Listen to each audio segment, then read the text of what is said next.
I started teaching myself how to balance on a ball last spring. It was a kind of a game that I came up with to keep myself entertained during the long evening hours when we were all in lockdown.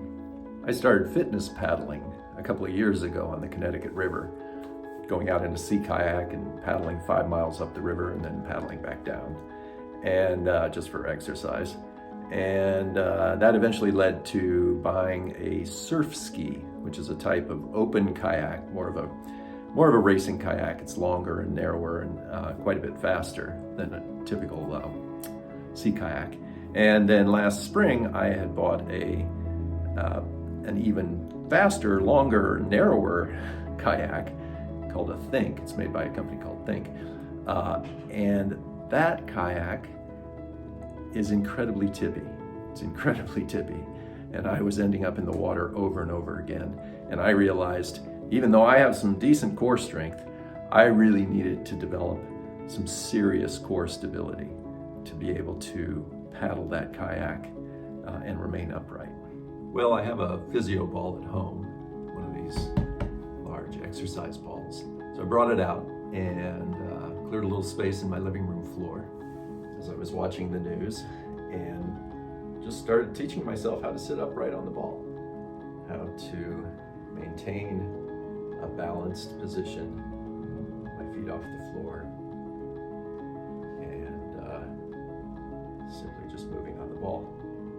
And what I quickly realized was that this was really actually the perfect exercise for building the kind of core stability that I needed to be able to stay upright and paddle, exert that forward force through the boat without tipping over. See, balance is really a dialogue between your sensory neurons and your neuromuscular system. So your sensory neurons, which we call proprioception, are constantly sensing where the body is in space and mapping that and following that. And then your brain is sending out neuromuscular signals to make these subtle adjustments in order to maintain the balance.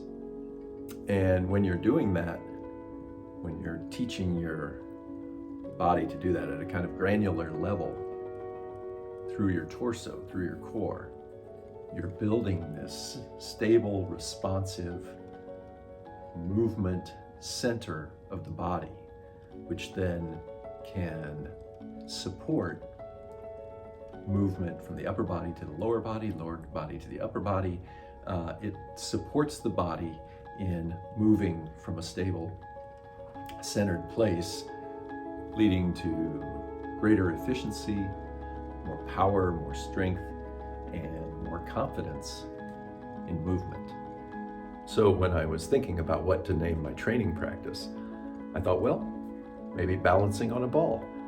You know, it has a kind of playful sound to it, and I'm a big proponent of play.